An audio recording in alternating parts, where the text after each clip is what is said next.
Good day mga kanegosyo, ako nga pala si Jepoy, isang negosyante, isa rin akong DJ.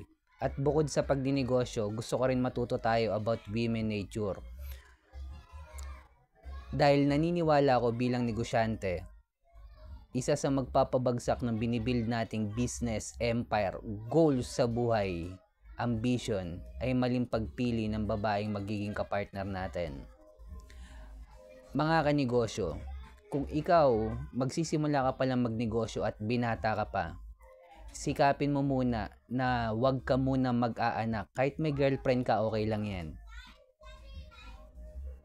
Mas okay kung mag-aanak ka mga 30s, 35, ganong taong edad. Dahil mahirap magnegosyo kung may anak ka na, mga kanegosyo. Dahil sa mundo ng pagninegosyo, hindi pwedeng hindi ka malugi. Yung tipong magsimula kang negosyo ngayon, sunod na bukas, Mark Zuckerberg ka na, Elon Musk ka na, Henry C. ka na. Hindi ganon mga kanegosyo. At automatic sa mundo ng pagninegosyo na kailangan mong maranasan yung pagkalugi. At mahirap malugi mga kanegosyo kapag meron kang anak.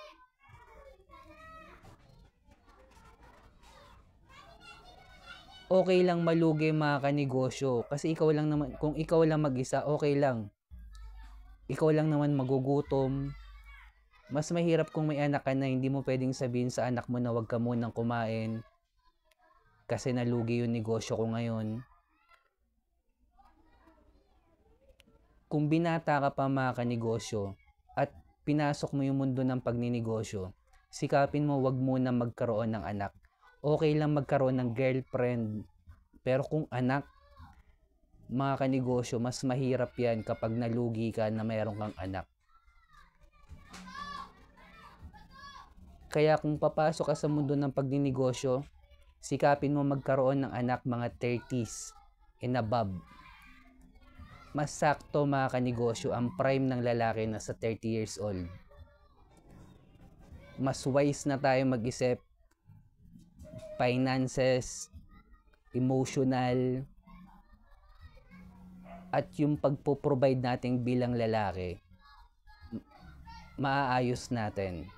Kesa nasa 20s ka pa lang tapos nagkaroon ka ng anak at papasukin mo yung mundo ng pagninegosyo.